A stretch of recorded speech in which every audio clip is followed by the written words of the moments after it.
So many times when we do something different, we hear, oh, we can't do that. Oh, you can't do that. Oh, yeah, watch me. I'm a Taurus. Don't tell me I can't.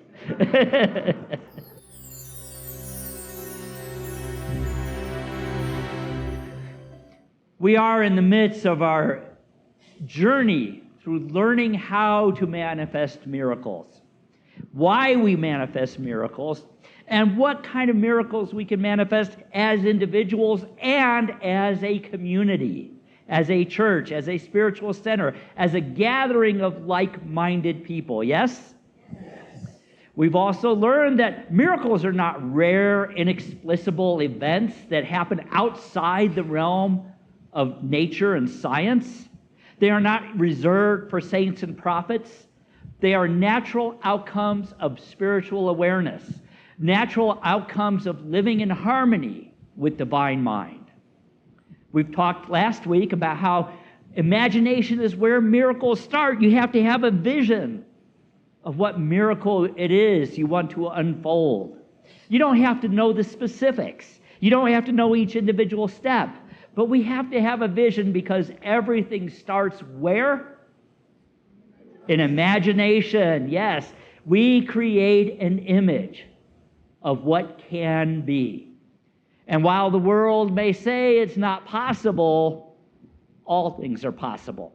We say all things are possible with God. All things are possible when we are in alignment with God and divine mind.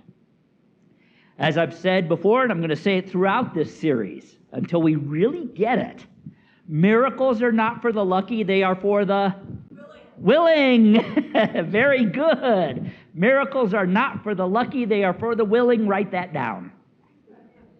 Because we want to be willing. So today we're going to go a step deeper in this journey. Today we're going to talk about being in the energy of miracles. We can talk about miracles till the cows come home actually, but it could happen. But unless we're in that energy, unless we feel it happening, unless we can be in the energy of what is manifesting and what is going to manifest, what we want to manifest, it's just a thought. It is when we get into the energy of it that it moves from the thought to the heart. When it moves from potential to beginning to manifest. It's a process. There's steps, and we're going to be studying all of this. We know that we don't just manifest miracles with thoughts and prayers. The world would be radically different if thoughts and prayers by themselves worked. There has to be action with it. And part of it is how we live in a state of consciousness that attracts, welcomes, and sustains miracles. For if miracles are the natural outworking of all creation, of the universe itself, then there has to be an energy behind it. And for us, we are the channels for the energy to work through. So let's begin by asking a fundamental question. What exactly is the energy of a miracle? In Unity, we know, and now in science we know, that everything is energy. The chair you are sitting on is energy.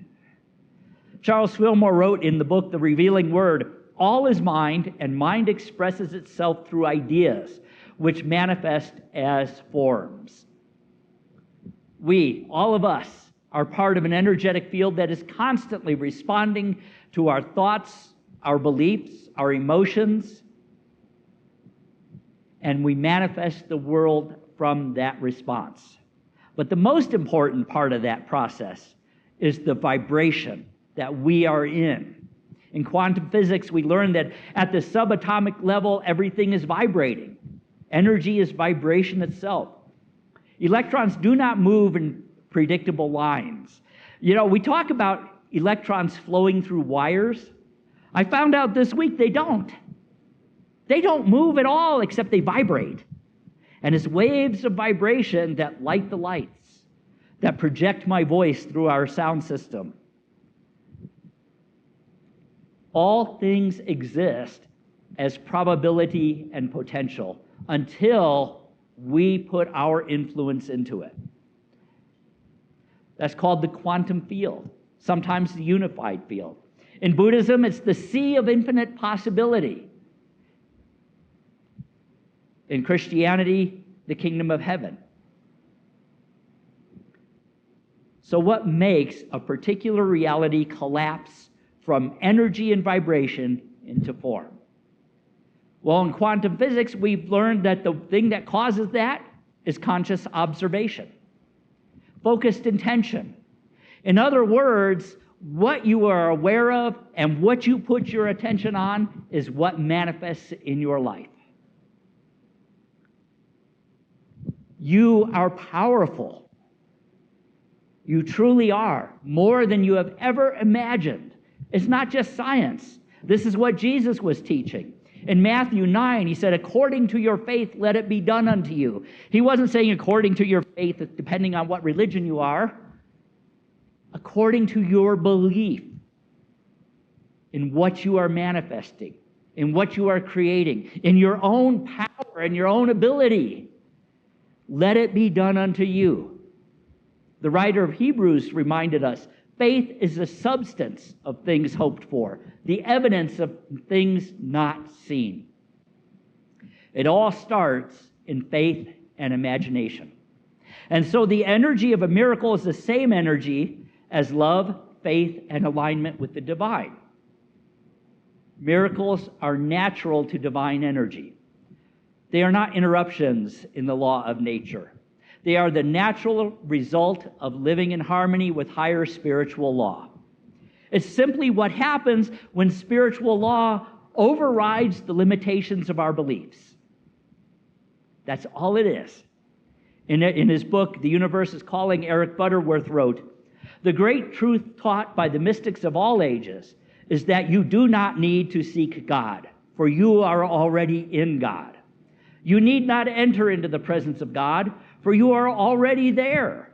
You need only to become aware of God's presence, and you will experience the miracle-working power of the universe. So much of religion is being told, you have to find God or Jesus. He's always getting lost. We have to go out and find something. No, we're in it. We're in expressing. Jesus said, you are gods and goddesses, sons and daughters of the Most High. He was quoting that to the Pharisees themselves. So when we're in that energy, we're tuning into the awareness, the frequency of God-mind. And that is the frequency where miracles occur naturally. We don't have to make them happen. We align with what is already in consciousness. We attune our consciousness to what we call the miraculous, the good, the possible. It's just like an old radio. Most of us in here are old enough to remember when we had to tune the radio. Anybody, you all remember that? Or am I the only one that old? I think we all remember that. And that's what we do with our mind. We tune it to divine mind. Tune it to the right frequency when the static clears and the message becomes clear. But there's another piece to this, another part. I mentioned it in meditation. And that is the frequency of the heart. That's where we tune in most powerfully to the realm of infinite possibility, to God mind, to the kingdom of heaven. Call it what you will, it's all the same. We do it through the heart. Science has shown us that the heart emits a strong electromagnetic field, stronger even than the one emitted by the brain. The Heart Math Institute has shown that when we experience elevated emotions like love, joy, gratitude, compassion, our heart coherence increases. And this has measurable effects on the energy around us. Have you ever walked into a room and the energy's you just feel it instantly?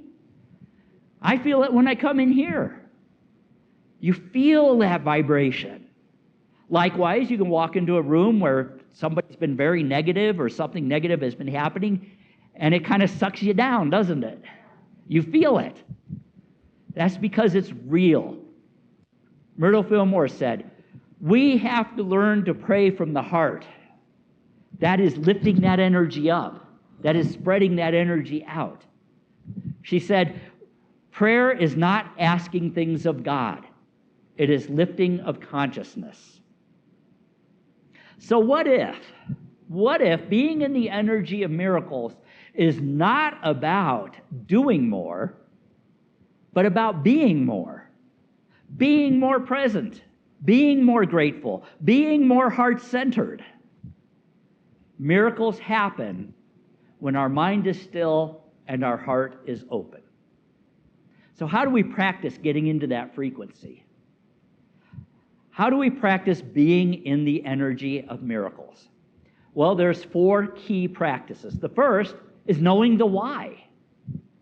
Knowing the why. We never think about the why of miracles or why we want a miracle. We have to know why we want a miracle. There are many reasons. Unity started because Myrtle wanted the miracle of healing. Charles wanted the miracle of healing. Then it became the miracle of abundance, enough to spread the unity message. And then it became the miracle of reaching people around the world. Myrtle wanted wholeness, and she was told it was impossible.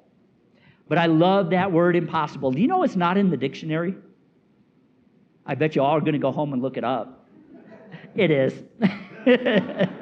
Just kidding. But at its root, if you break it down, im means within. It comes from a Latin word meaning within. It's possible within. It's not possible out there. It has to start within us. So the impossible is what we are meant to do. It's what we are meant to manifest, that which is already within us. It's wholeness. It's those times when the world says only a miracle can save you. And we say yes, and it's already within us. It is from what is within that relationships are healed, that families are brought together, that companies grow and prosper and become a blessing to their customers. It's a miracle that heals division between political parties, between races, between genders, between nations, and so many other things. But perhaps the most powerful tool we have, this is the second key, is gratitude. Thanksgiving. Gratitude generates energy. That has been proven. It shifts your energy instantly. When you go into meditation, they can measure in your brain and in your heart a shift in energy when you move into gratitude. The Heart Math Institute has done massive amounts of research on this. It pulls us into the present moment. Think about the great teachers, Jesus, who began every miracle with thanksgiving for what was already there. When he fed the multitude, he gave thanks for what little he had, knowing that there was more just waiting to manifest. I'm going to tell you a story about a unity minister I know. When he was a young man growing up, his life was pretty rough. It wasn't terrible, but it was kind of rough. He grew up in an alcoholic household, one of chaos and shame and silence. A house where as a child he couldn't bring his friends to. He saw the toll of addiction on those around him. And though the family wasn't poor, they were living in poverty consciousness. They were poor in spirit. He was told he was stupid. He was told he would never amount to anything. He was told in so many ways that he didn't matter. And then he found unity. A miracle happened. He found unity. Now, he had been blessed his whole life with people around him outside of the family who didn't believe those things about him, who believed the truth about who he was and reminded him of it. So he was already kind of in that vibration a little bit. But when he found unity, everything changed. Through practice and study, He discovered something sacred, that he was not broken. Nobody is, in truth. He was not a mistake. Nobody is. He was, in fact, a beloved expression of the divine. And he learned that we are all created in the image and likeness of God. He discovered that the truth is not what people say, it's what God knows about you. And he overcame.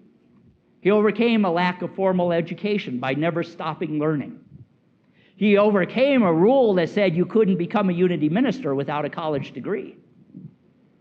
He overcame self-doubt. He started listening and acting from a higher place, a higher voice. He overcame the imprint of those limitations when he was a child, and he chose to live in possibility. When the world and even our own organization said a minister has to have a college degree before they can enter seminary, he chose to live in the possibility that all things are possible when we're in that vibration. And he became a Unity minister. How do I know this? It was me. Yes. And I tell you that story not to elicit... Thank you. I tell you that story not to elicit sympathy, but to awaken you to the possibility of what you can be, of what any human being can become. I've experienced miracles firsthand. We are meant to experience miracles firsthand. We are meant to be that miracle. So one of the reasons I am doing this service is because I am filled with gratitude for what Unity is and has been and will be. I am so grateful to Unity and this particular congregation. There's some of you out here who have known me since I was that young man. And you've walked the journey with me. You may not have known the backstory. I think that's the first time I've ever really shared it. But you've seen the miracle unfold. And now, I want to share it with the world. It's going to take a miracle. How many of you have been blessed by Unity? Yes. I see a lot of hands. How many of you, your lives have been changed because you're part of this community? Yeah, again. How many of you want to pay it forward? I know you're all getting scared. What's he going to make me do? I can tell. We are going to manifest a miracle. We're learning how to do it for ourselves. Each one of us still today, I hope, has some miracle you want to manifest in your individual lives. So everything I say applies to you as individuals as well. But now we're moving into where we want to pay this forward. All of us who have been so blessed in life. How are we going to do it? What is it going to take? It's going to take a miracle. But that's what we teach, isn't it?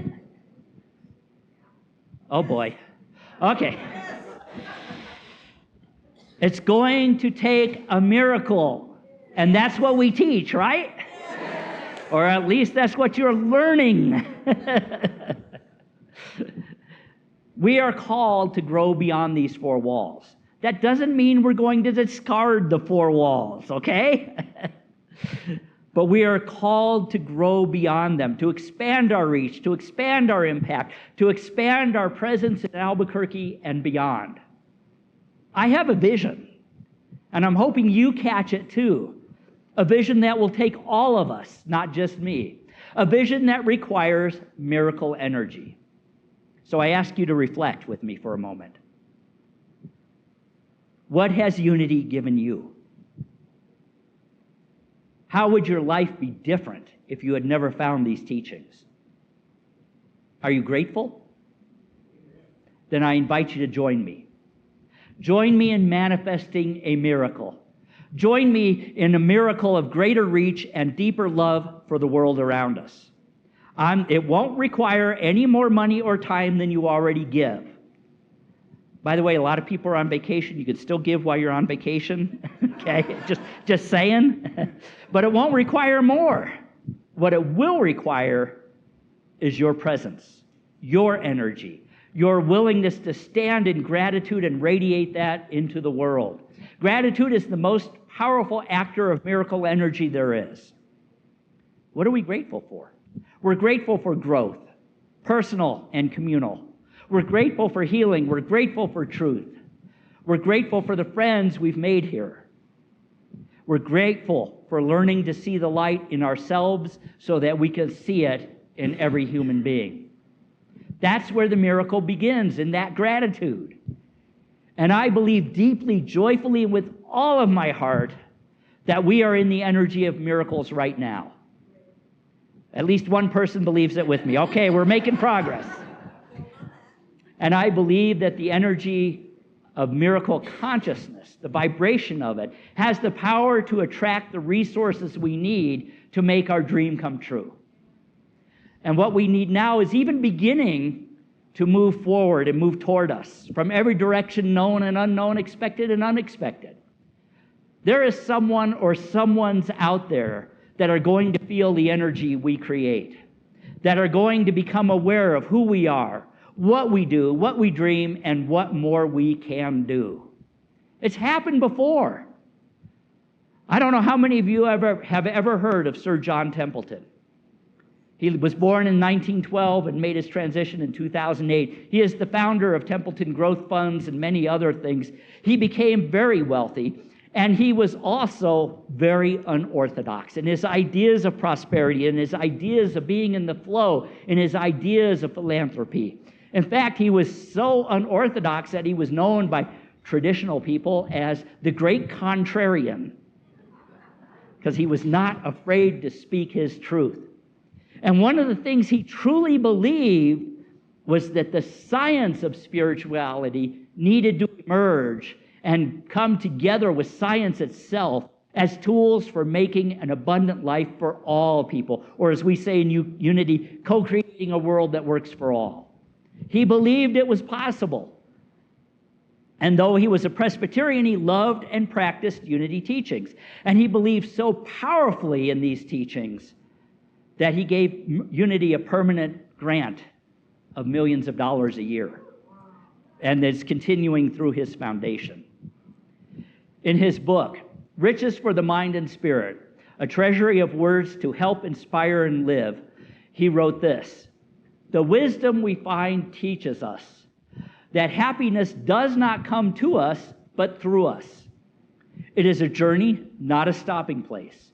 Achieving a goal brings less happiness than working with inspiration toward a goal. Happiness comes through the work we do, the skills we develop, and the love and attention we give to others." The love and attention we give to others. And because of our philosophy, he found a movement, a spiritual movement, and it's not just us, he's given a lot of money to CSL through the years too. And there are people like him out there, perhaps right here in Albuquerque, just waiting to catch this energy. So I'm going to invite you to try something with me. Each day, give thanks for your miracle before it arrives. Act as though it's already done. Act as though it's already done. Affirm, "Thank you, God, that divine right outcomes are already unfolding." Then we use the tool of stillness and receptivity. We talk about the silence a lot in Unity, but silence is not passive. Understand that. It is not passive. Silence is deeply active energetically.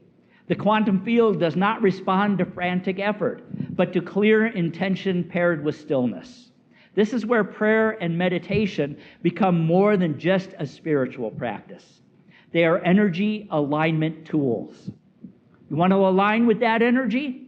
We use prayer and meditation. Unity minister Ella Pomeroy wrote, "We enter the silence not to ask or beg, but to become still enough to feel the presence. For in stillness, we recalibrate our field." How many of you feel like you need a recalibration? It's a good thing to do every day. When we attune to divine mind, we find the next right step. We find clear inspiration. We find inner knowing, and we attract to us the resources we need. We manifest a miracle. Our guest, who will be here in a couple weeks to do a workshop with us, Kimberly Braun, who also wrote the book that we are selling in the back, wrote this. Well, no, first I'm going to say this, then I'll tell you what she wrote. She said, "Prayer has transformed me, becoming more about opening my vibration to connect with the divine, experience the beloved within myself in a wordless way." And then she reminded us in her book, prayer isn't always about words. It's about being in the energy of presence. This stillness opens our energetic field to miraculous outcomes.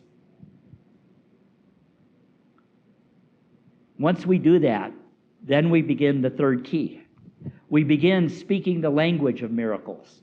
Words carry vibrations. In Unity, we teach affirmative prayer because it activates truth rather than begging for change. So we use affirmations that create vibrations. Things like, divine love now works through me in miraculous ways. Infinite possibilities are present now. That's getting into the vibration of it. Not present someday, not coming to me, now, here. This situation is now resolved in divine order and harmony. Scripture reminds us in Proverbs, death and life are in the power of the tongue. In the power of the tongue. And what we speak creates ripples of energy. And the fourth key we use is coming together as a community. Because in community, we multiply the energy. Jesus said, where two or more are gathered in my name, there I am in the midst of them. Now, he did not mean if you gather with somebody, sit with somebody in prayer, this blonde hair, blue-eyed European Jesus is going to pop up in between you and say, "Hi, guys, I'm here." I'm going to rephrase it how you would say it, I believe, in today's language. Where two or more are gathered in the vibration of my energy, the I am is there with them. I am being God itself. When we come together in shared belief, shared intention, shared prayer, we multiply the field of energy. You know, unity is not meant to be an individual practice. It is meant to be a collective practice. That's part of the miracle energy field. When we gather, when we meditate, when we chant, when we serve, when we laugh, when we cry together, we amplify that field. As Charles Fillmore said, there is a power and a presence within us all. And when we join together in that realization, we open wide the doors to expression. What are we going to express? What are we going to express? We've created a wonderful place right here. What are we going to express outside of this? And in that process, there are times when we may feel stuck, when we may feel anxious, when we may feel doubtful. So let's name a few of the common blocks and how we shift them. First is fear and doubt. Fear is the mind's attempt to stay safe, but it collapses our energetic field. It's measurable. When we are in fear, our energetic field collapses. In quantum terms, fear reduces possibility. So many times when we do something different, we hear, "Oh, we can't do that. Oh, you can't do that. Oh, yeah, watch me. I'm a Taurus. Don't tell me I can't." Kimberly Braun speaks about this too, about how powerfully we can shift our relationships when we get rid of fear, because fear cloaks itself in a lot of different disguises. Fear of lack, fear of not having enough, fear of it being impossible. I love it when somebody says it's impossible, because they're saying to me, it's time to make it possible. It's time to make it happen. The second block we have is attachment to the how. You know, miracles come in unexpected forms. They're beyond what our conscious mind can picture. When we try to control the outcome, we limit possibility. Miracles come in unexpected forms. So we have to release the how and trust the what. So if you're having that problem, affirm this or something even better, God. We create an image, but we don't limit it to that image. And then we have to get rid of this sense of unworthiness that has been so much a part of spiritual teachings for 1,600 years. Perhaps that's the most insidious block there is. This belief that miracles are for only the worthy or for others, not for us. But hear this, my friends, you are worthy. We are worthy. You and we are expressions of divine mind. As Paul wrote in Romans, we are heirs of God and joint heirs with the Christ. That means miracles are our birthright. And we are really running out. I'm going over here. So I'm going to skip a little bit. They're in the notes if you want to read it. But I'm going to say this. Yes, we are preparing the way for something greater. As I said last week, we need more room. We cannot do anything else without more room. We have enough room in this space right here, but not in the rest of the building. How many of you have to walk quite a ways to get into the building? How many of our kids don't have enough room back there for their classes? How many adults and support groups and things like that we have that we don't have enough room to expand? And the world needs it now. So we are preparing for a larger space, a deeper reach, a community that transforms around spirit. And it's not just a dream, it's a miracle in motion. Thank you. Let's be in the energy of that. Let's hold the vision together, not with strain or struggle, not with a sense of, oh, we're going to lose what we got. That's a block. But with joyful anticipation and expectancy. You don't have to talk well to be a minister. Eric Butterworth reminds us, the whole universe is pushing you towards your higher good. There is no need to beg, only to align. So let's close with this. Place your hand on your heart. Oops, covered my microphone. And say to yourself softly, I am in the energy of miracles. I am one with divine mind. I am open, willing, and ready. I release fear. I embrace love. I expect good. I radiate peace. I receive miracles now. Very good. And that's in your notes in the app if you want to use that during the week. So, beloveds, as you go out this week, walk as one who is in the miracle, in the energy of miracles. Let your every word, thought, and deed align with the field of infinite possibility. For you are not just hoping for a miracle, you are the miracle. And let us walk this path together, expectantly, joyfully, and with hearts open wide. Namaste.